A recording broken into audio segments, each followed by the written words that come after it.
Poštovan dan, dragi gledaoci, dobrodošli u još jednu recenziju na kanalu Motodnevnik. Moje ime je Ramiz i hvala vam što ste se uključili da gledate danas šta imamo to na testu. Prije toga hoću da se zahvalim svim ljudima što prate moj kanal, a posebna zahvalnica ide svim memberima. Naime, danas imamo Yamahu R6 iz 2008. godine. Ovaj motor ima 120 konjskih snaga, ali da vam ispričam jednu priču šta se zanimljivo dešava u svijetu motora. Ovaj motor od 2021. godine, kada je Evropska unija izglasala ove nove EU standarde, više ne može da se proizvodi za uličnu upotrebu, to jest da se prodaje za uličnu upotrebu zbog tih euro regulacija u Evropi. I od 2021. godine je dostupna samo kao model za stazu. Model koji danas testiramo je 2008. godina, što je možda čak i bio neki jači, mislim da može da se izvuče i do 125 konja. Ovaj novi, ja mislim da ide 120-121 konjsku snagu. Sad, fanovi Yamahe su očekivali, šta je onda sljedeće, očekivali se R7 da će da kažem, zameni uspeh R6, ali su bili lijepo i vidno razočarani zato što R7 je napravljen kao neki, da kažem, stvarno početnički sportski motor sa 72 konjske snage i fanovi R6 su vidno razočarani bili obzirom da R6 četvorocilindraš, R7 je paralel twin, ali onda 2025. godine Yamaha je predstavila R9 koji je, ja mislim da će to da bude zamjenik za R6, trocilindraž, ista konjaža kao ovaj motor, ali 40 i nešto posto više obrtnog momenta. To znači da Yamaha R9 ima 90 i ja mislim 3 Nm obrtnog momenta, ovaj motor ima 60. Tako da to je baš zanimljivo i mene zanima šta vi mislite, da li će R9 da nasledi R6, ali idemo mi da se vozimo s ovim motorom i da vam predstavim kako ovaj motor izgleda, kako se čuje, kako ja izgledam na njemu, kakav je za vožnju po gradu, kakav je za vožnju na autoputu. Danas je 10 stepeni, sunce je lepo, je ovako kad stojiš, ali kad se voziš, boga mi, prilično hladno, tako da ne očekujte nikakvo ludiranje. Malo pre sam proverio pritisak u gumama, bio je zbog zime i zbog svega pao na 1.4, 1.5, tako da provjeravajte pritisak u gumama, provjeravajte šta piše za vaš motor, koliko treba da bude, ali otprilike je to 2.5, 2.9, 2.5 prednji točak, 2.9 zadnji točak, ali provjeravajte pritisak u gumama. Proći ćemo sve detalje oko motora, ali ajde prvo da krenemo možda da vidite kako ja izgledam kad sednem na njemu i kako se ovaj motor čuje kad se upali. Tako da sklonit ćemo kacigu, ne koristim još novu kacigu zato što mi nije stigao držati za kameru. Sad, ja imam 1,81 m i težak sam 115 kg. Da vidite kako ja izgledam na ovom motoru, kako izgledam kad stanem ovako.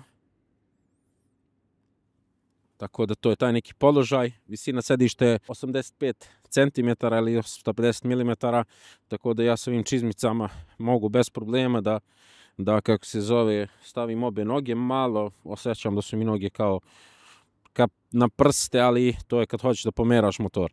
U principu, to je to što se tiče sedenja. Sada čujete ono što je najlepše, pesma.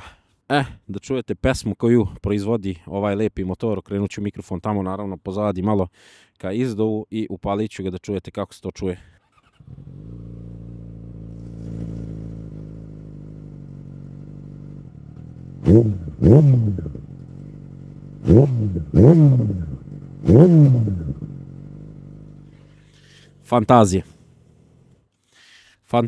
Fantazija, čućete malo bolje posle u vožnji ili ako ste gledali klipove od juče kako se ovaj motor čuje dok se vozimo. Inače ima Krapović izduv bez DB killera, bez ičega, ali ajmo proći malo oko motora da vidite kako ovaj motor, šta on ima, kako izgleda, kako su mu neke specifikacije itd. Pa da idemo se vozimo. Tako da idemo snimiti walk around. Evo ovako malo bolji ugao, ovaj ugao odozdo niste možda vidjeli lepo, ali čisto vidite koliko je lijep motor. Dugački, ja mislim 2 metri, nekih 10 cm, koliko sam uspio da vidim. Ovaj dolazi sa Akrapović izduvom, to jest vlasnik mu je stavio Akrapović izduv bez katalizatora i zvuk ovog četvorocilindraša iskreno meni jedan od omiljenih. I šta mi se sviđa, što ima on 120 konja, ali mislim da na ulici može nekako da ih iskoristiš. Mislim, bar od semafora do semafora kad daš gas imaš osjećaj da ideš 300, a ne ideš 300, što je super. Eto, više zbog sigurnosti. Idemo od napred ka nazad da snimimo.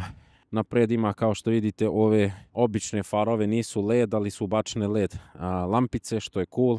Ovaj stari izgled je jako zanimljiv, pišite mi kako vam se sviđa. Napred točkovi klasika 17 i napred i nazad, 2 kočiona aparata 310 mm, ne vidim da je neki brand Brembo ili nešto, ne vidim da to piše, ali mogu reći da koči baš super, tako da i vešanje upside down vile ima potpuno podesive, što je skroz cool, tako da to mi se sviđa, čak i nije toliko neoduban, brate, kad se vozi, to mi je cool. Idemo vamo sa strane da vidite, ovdje je mašina naravno sakrivena plastikama, ali ispod se vidi, možda s druge strane možete vidjeti kako malo to drugačije izgleda. Pozadi ima disk 220 mm, a Krapović izduf, monošok amortizer, podesiv je, ja mislim, za preload, koliko vidim sa onim šipkama. I u principu zadnja guma realno bi mogla bude malo bolja, ali to rekao mi je Mare, kako se zove, da planira kupiti novu gumu. Inače, ako hoćete kupiti ovaj motor, prodaje se Mare Moto na Instagramu, to je drugar moj koji prodaje i uvozi motore, uglavnom i švajcarske, kupuje ljudi od naših ljudi itd. I u principu svaka preporuka, ja sam lično kupovao motor od njega i prilično sam zadovoljan. Tako da preporuka i hvala Maretu što mi ustupio ovaj motor da snimim i da vozi. Prenos je na lanac, koliko vidim izgleda je menjan, da je ovo zlatni did lanac, menjač, quick shifter nema, pričat ćemo u vožnji kako se ponaša menjač, vidjeli ste kako izgleda amortizer, napred diskovi, nema tu ništa sad specijalno. Rezervoar je 14,5 litara, ako se ne varam. Ovdje možete vidjeti da je vešanje podesivo, clip-on ručice, komande jednostavne s desne strane, kickstart i podesive ručice za kočnicu, to je u suštini custom. S lijeve strane indikatori za signalizaciju, levo, desno, sirena, sva 4 i to, ali ono što mi se meni najviše sviđa, 20.000 obrtaja. Pazi kako moćno izgleda ovaj analogni sat. Meni je ovo nešto fascinantno i nešto što mi se možda čak i najviše sviđa na ovom motoru. Tako da, u principu, to bi bilo to što se tiče ovog segmenta walk around oko motora. Idemo u vožnju, brate, da vidimo koliko će vreme da nam dozvoli. Lepo je. Trudit ću se da jurim, mislim ne da jurim motorom, nego da vozim negdje gdje ima više sunca i da pokrijem malo detalja kako se ovaj motor ponaša, kakav je za vožnju po gradu, koliko udoban, neudoban, kako se čuje itd. Kako se lijepo čuje. Pa ljudi, idemo provozati motor, brate. To je ono što je najbitnije. Da vidimo kako se motor vozi. Osim što se čuje fenomenalno.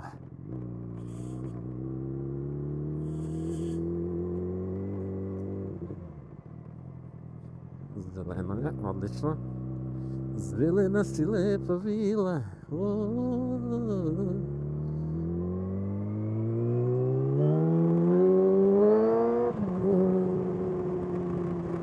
Oj, kako se čuje ovaj motor, kako radi. Ali ne smijemo da dajemo gas osim kad vidimo da su ovako suve ulice. Kao što vidite ima mnogo kvasnog puta, iako nije bilo kiše, tako da hladno i dalje. U principu plan je da pokrijemo malo gradska vožnja, autoput, tako da idemo prvo proći ovdje pored Beograda na vodi, tamo kako se zove, mostu na Adi, odemo do Novog Beograda, vratimo se nazad i onda ćemo da vidimo kakva je priča. Došli su turisti u Beograd, pozdrav, welcome to Belgrade. Sad idemo pokrivati deo po deo. Sad položaj sedenja, pre svega dosta si napred i mora vrat da ti je bukvalno malo ti je podignut pozadi i posle nekog vremena bukvalno sećam da me malo vrat boli, zato što bukvalno držim glavu ovako podignuto. Kako se zove, samo da vidimo ovaj Audi. Ide pravo. Kako se zove, ovdje je bele linije rizične, obzirom da znamo stanje zadnje gume. Tako da, položaj sedenja mi je dosta je sportski, ne osjećam sad neku težinu na rukama, naravno kad kočiš osjećaš kako propadneš i ti i vešanje i sve živo dole, ali nije sada je, kako se zove, nešto rizično. Ono što mi se sviđa, vešanje mi deluje odlično, baš se super ponaša, ne znam kako je podešeno, ali podešeno izgleda po mojoj meri. Sad sam naduvao gume, čini mi se da sam još malo nagnut napred. Sad, što se tiče kvačila,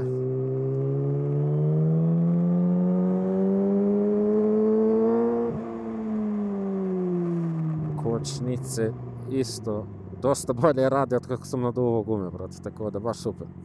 Kvačilo, deluje da je malo tvrđe, čini mi se, nije baš ono nešto mekano, ali jebi ga, motor je 2008. godina, šta očekuješ od toga? Menjač bi rekao da radi solidno, nije sad ništa perfektno, nema quick shifter, ali skroz radi ok posao. Potrošnje ovog motora nisam ispratio, nisam izmerio, ali sipao sam neki 2500 dinara i ovdje nema indikator osim kad si na rezervi, koliko ja mogu da vidim, ne znam sad da li može da se nešto menja, ali nema veze, ima najbitniji ovaj sat za obrtaje na sredinu, što je 2 puta lepše i bitnije nego da ima indikator goriva. Kad upali lampicu nema veze, autobus neće da mu udari, neće.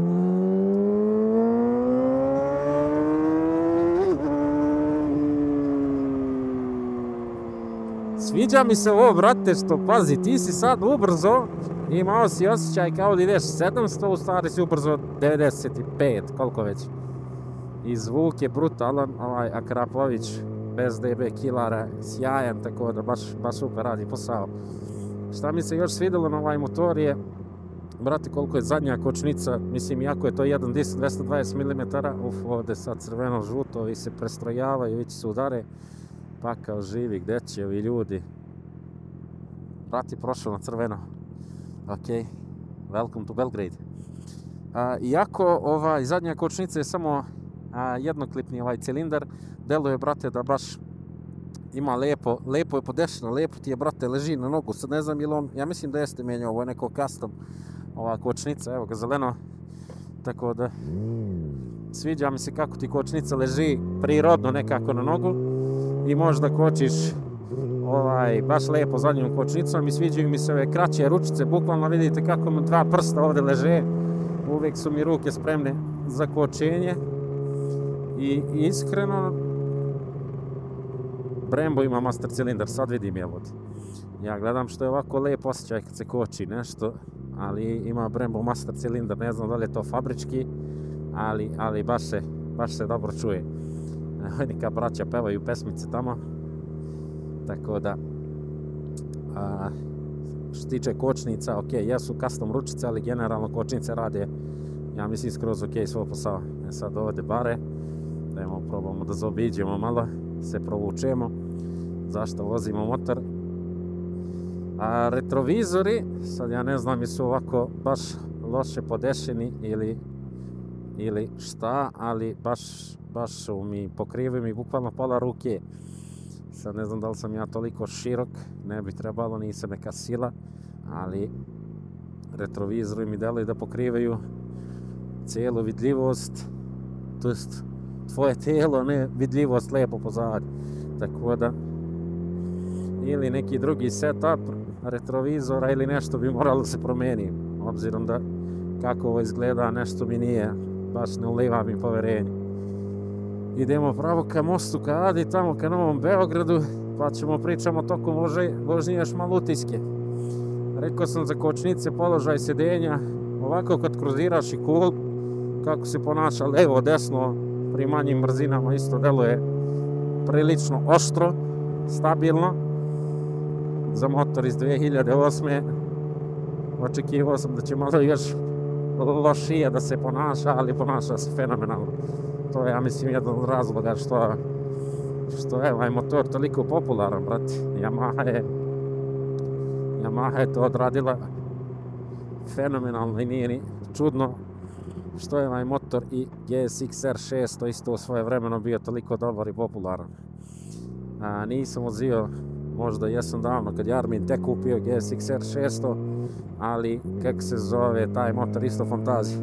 No što je cool, mislim, znam kad sam ja vozio sportske motore što možete malo promijeniti položaj da stanete ovako i da snimate, da pričate, da kulirate, brat sa autobusom nećemo udari, nadam se. Uglavnom možete da imate taj neki cool položaj sedenja, da odmarate malo. Ali idemo mi ovamo ka Novom Beogradu, pređemo ovaj autobus.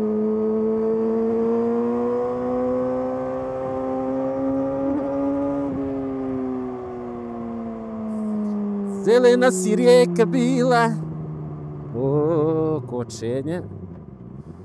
Kočnice rade, mislim, ok, ne testiram ih sad, ne smijem ni zbog asfalta i svega, ništa specijalno i ova guma zadnja mi ne ulijeva povjerenje, ali evo, ako bude ovdje malo gužve saobraćaja, možemo malo stisnuti gas, čisto vidite motor kako se vozi, ali ima dosta kola, malo gledamo Beograd, znači u principu, no malo pre što sam rekao, možete ovako vozite, kulirate, možete kad hoćete da bacite u manju da odvrnete gas kao ludaci i da se ludirate, a brate, baš je hladno. Pazi kakva scena, tramvaj, most na Adi. Ajoj, prelep. No, vidit ćemo tamo ka Novom Beogradu kad skrenemo kako se tamo ponaša motor. Ali ovaj, brate, iza mene vozi 700 izgleda. Ne smijem. Zeznuto mi je, brate, nije baš dobre, nisu dobre ni gume, ni...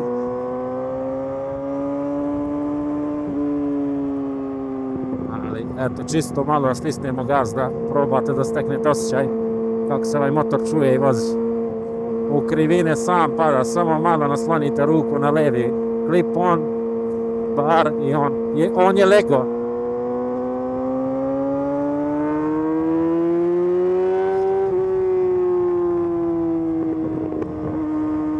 Snage za ubrzanje koliko hoćeš.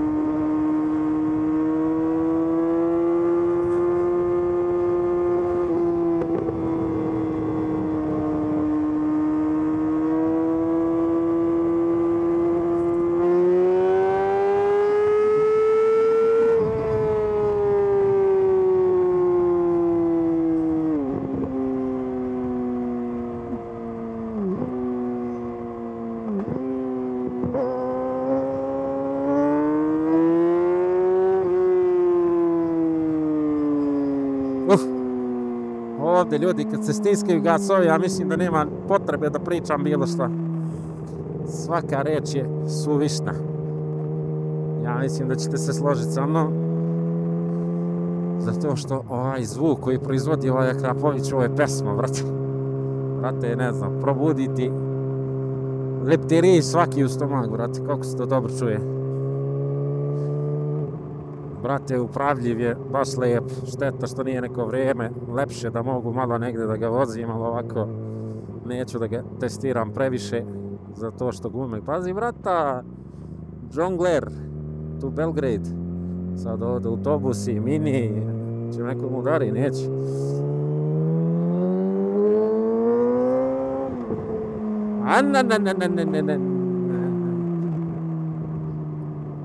Koliko se dobro čuje motor. Sad ovdje ćemo se isključimo na autoput, ali mislim da je gužva, ali uglavnom idemo autoput, centar, probamo vidimo kako se motor provlači po gradu.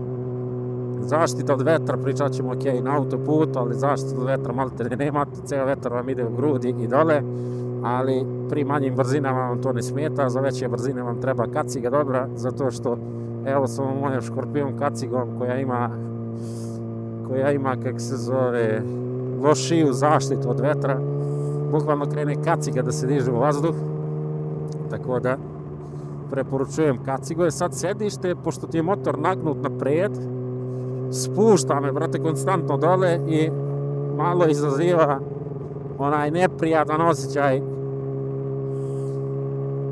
kak se zove, na mošnice, tako da to je nešto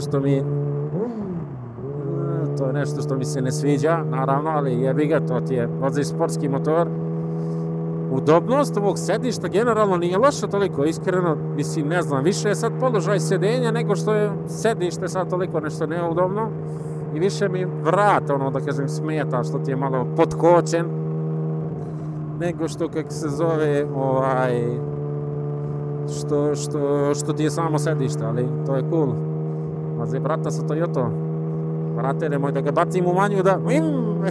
Šalim se, ne bi se zajebavao. Vozi ti, brate moj, pazi, on ide sredinom autoputa. Šta je, brate, s ljudima? Stići ćete svi, brate. Motor isto, brate. Nigde ne žuriš, brate. Uzeo si motor da uživaš. Pazi u sad melodiju, samo kako se lijepo čuje. Ništa da ne progovoriš, samo da slušaš. I ništa ti drugo, brate, ne treba. Nemam pojma, brate, ljudi, šta će vam bolje od ovoga. Pri većim brzinama, zaštita od vetra, rekao sam, kakva je šta je, udobnost kakva je šta je, sad ne znam kako se zove, šta bi drugo mogao da pokrijem, kao što vidite na autoputu je gužva, danas je slava, ja mislim Sveti Nikola, ljudi slave i onda pola ljudi slave i pola ljudi ide na slavu, tako da i ja treba da idem posjeku nekog drugara, brate, da ga ispoštujem to, ali zbog gužve, nažalost, ne možemo da testiramo sad neke brzine i svakako ne bi vozio danas ništa brzo, obzirom da je 10 stepeni. Malo može se stisne gas i to je to, ali od tunela može. Ajde da probamo, zaobiđemo u Insigniju, bar.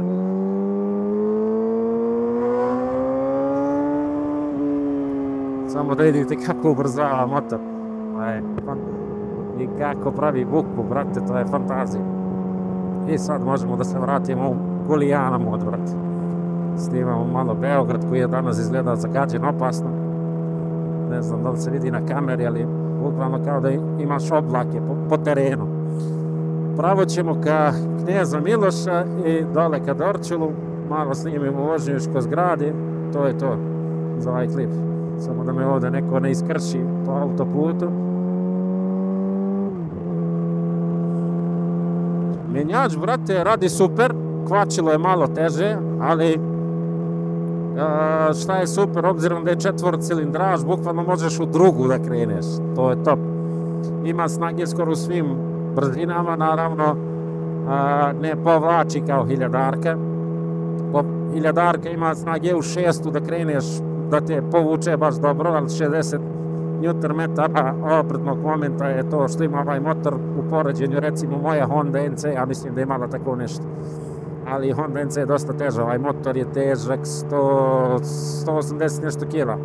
Znam da je 160 i nešto bez tečnosti, bez goriva, ali ima 15 litara. 15 litara rezervoar, tako da to dodaje na težinu plus 3, tako da u principu to je razlog što ovaj motor lepše ubrzava naravno nego Honda NC, a zvuk da ne pričam, brate, po meni trocilindraši isto daju dobar zvuk, ali ništa ne daje kao R6 ili bilo šta što je četvorocilindraš i što se vrti do 20.000 obrtaja, brate, to je sve priča za sebe. Tu je u konkurenciji gdje će ovaj brat na parking. Dobro, gdje će ovaj braći gore, nema nikog drugog, idemo. U konkurenciji ovaj motor mislim da nema puno motora, ako se ne varam, tu je samo Kawasaki, recimo i ZX6, naravno Ninja i GSX-R, ja mislim da su to jedina konkurencija, brate, ovim motorima u toj kategoriji. Šta je tu bolje, to je sad, mislim da je tu više stvar ukusa i da su male razlike. Šta tu radi bolje, ali ja bih rekao da su sva tri motora fenomenalna i da je odluka samo koji izgled preferirate, šta vam se više sviđa. Evo ga, brat vozi neki R9T BMW, baš cool motor, brate, taj motor bi voleo da provozam. Vozio sam ga nešto kratko, bio na nekom parkingu, brate, nešto. Opa, ovdje koče ljudi, gužvica, sad ovdje taman idealna situacija za provlačenje, vidiš ovdje desno, teško, ali da ima mesta levo, mogao bi da se provučem. Rekao bi da ovaj motor za povlačenje je ok, nije sad nešto, mislim, relativno je kao skuter, samo što je skuter naravno u manjim brzinama više, mnogo lakše možda manevrišeš. Evo sad ovdje sa jako loše vrijeme, sa 40 probamo kočnice, op, guma već krenulo da izdaje, tako da ne daj Bože da moraš kočiš veće brzine, odmah ide guma, odmah ide točak. Kratko provjerimo da se snima se. U principu da, to za provlačenje, mislim, deluje mi skroz cool, brate, nije ništa. Sa sportacima se provlačiš ok, jedino što mi se ne sviđa, vidiš koliko tu motor me spustio, sedim na rezervoar, bukvalno. To je, šta sviraš, brate moj.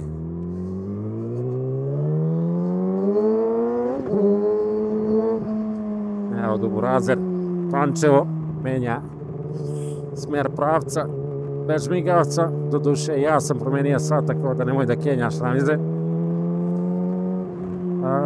Tako da to mi se ne sviđa za neku dužu vožnju, za to bukvalno što ćeš da se spljeskaš dole, ali šta da se radi, čisto da znate kakav je taj osjećaj.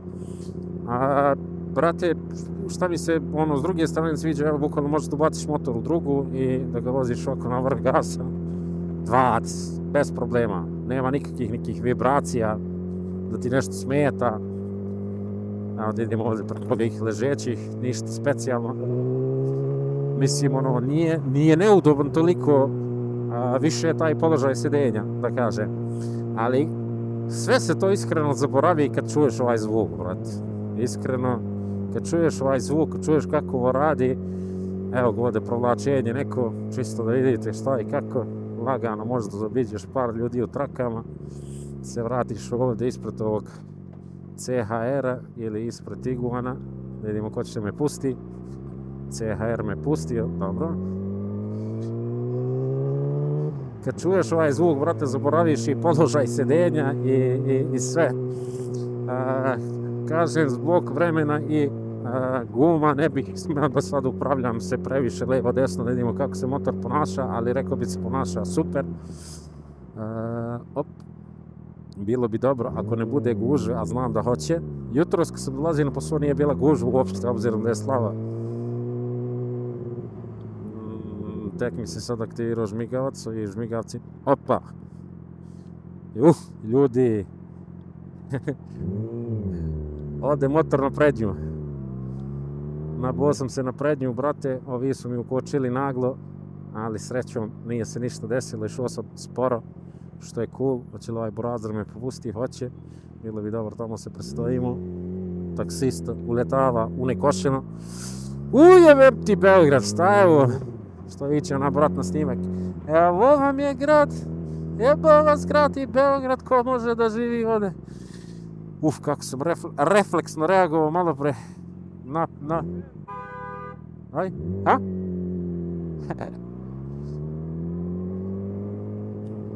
Ćao, brate moj. Nisam te čuo. Šta? R6, a? R6.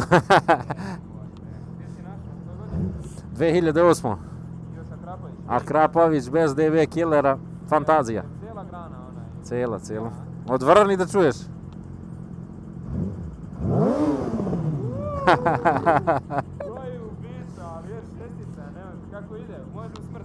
Može, brate, a sad je hladno, mnogo rizično, brate. Mnogo.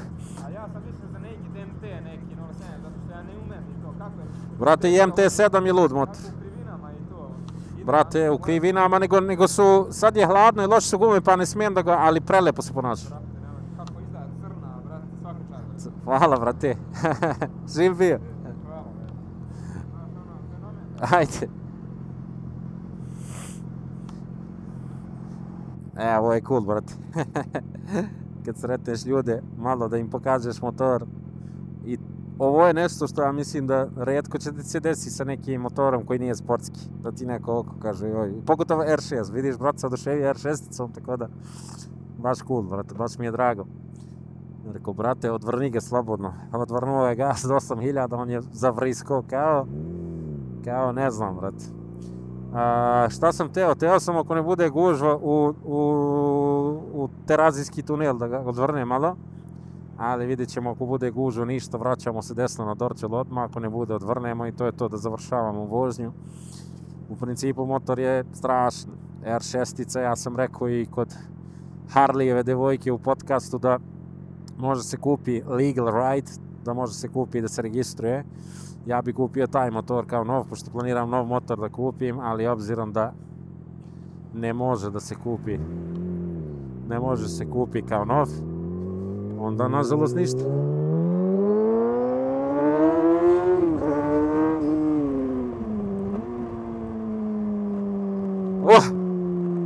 Rizično, brate, se vozi sad. Ali motor je strašan. Uglavnom da, kupio bi ga, brate, da može nov, zato što, brate, ovaj nema ništa od elektronike, što će neko da kaže super, ali iskreno kad je rizična situacija, kad treba da, ne daj Bože, nešto se sačuvati se život ili nešto, onda gužva je ovdje nevjerovatna, tako da nemamo kut i tamo, ali ajde idemo kroz terazijski tunel, makar da ga isturiramo ako ništa, da čujete zvuk i idemo nazad na Dorčel da snimimo recap vožnje ovog motora i da odgovorim na pitanja koja ste pisali, brate, hvala svima što ste pisali pitanja na Instagramu, ko nije, nek me zaprati na Instagram, nek se uđe na Discord server, tu pričamo oko motora, družimo se itd. Tako da to je sve cool. Uf, kako se čuje motor. Sad zamisli od uveče se voziš i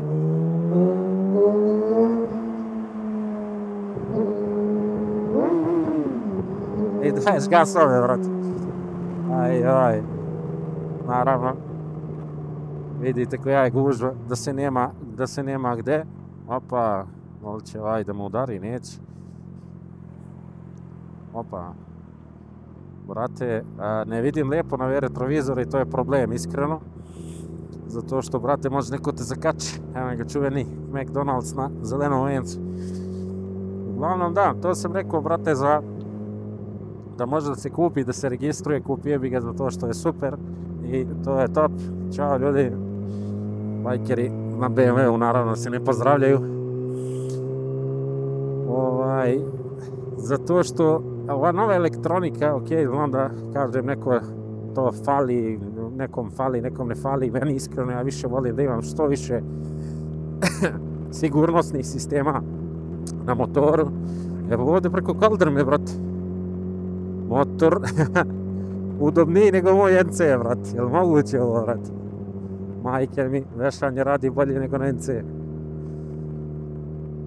Policija je tu. Brate, ne mogu da verujem da oko lepo motor podnosi ove kaldrme i da se ponaša. Ne osjećam ništa, baš lepo upija. Mislim, ne osjećam ništa, osjećam ali ne osjećam toliko da mi ono smeta, brate. Tako da baš cool. Da, za elektroniku, brate, ABS, traction control, sve te zebancije.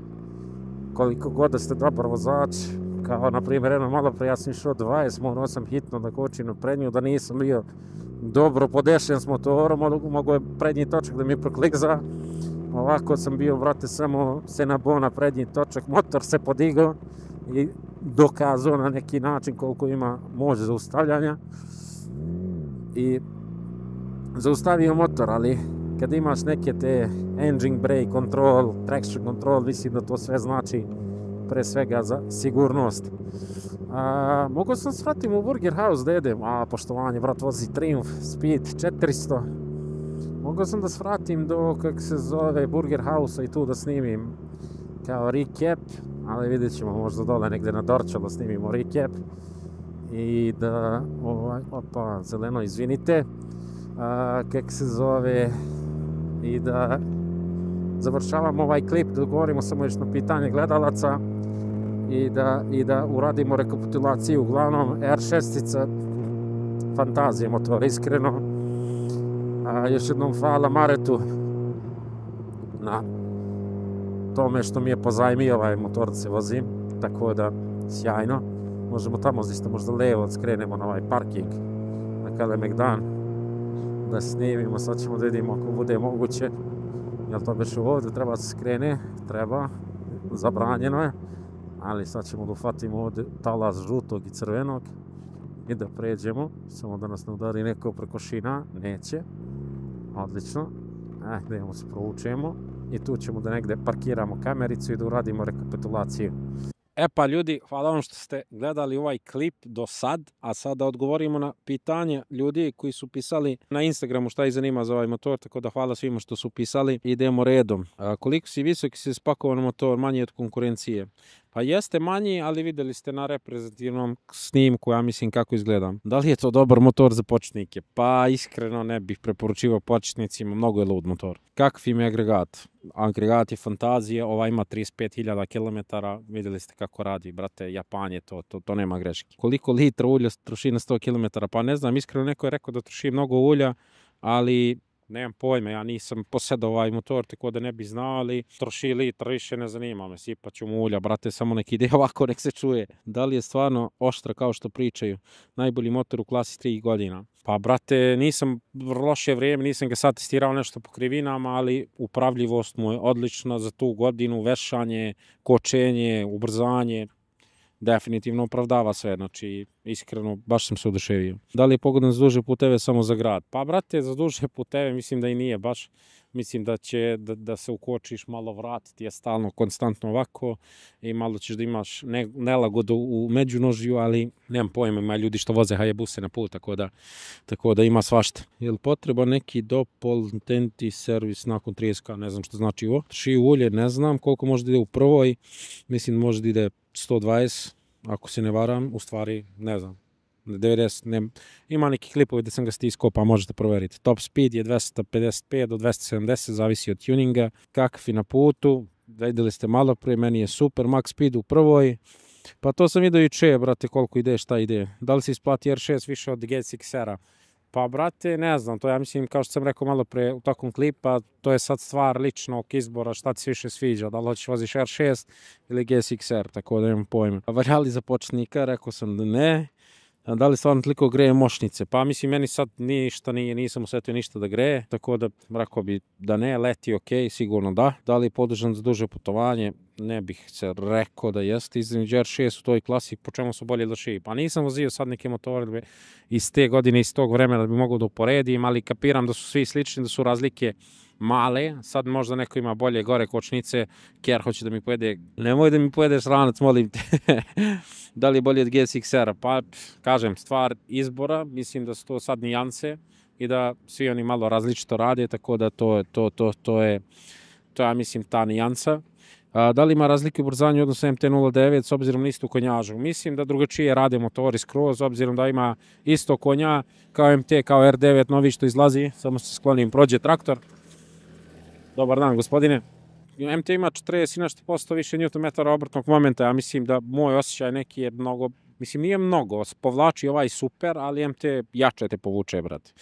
I zvuk je sličan, tako da MT isto sjajan motor. Top speed u drugoj ako moguće izvesti, ne baš, kako ide na zadnji, nisam stunt vozač, ne znam. Da li je za BMW R6 neka druga šestotka?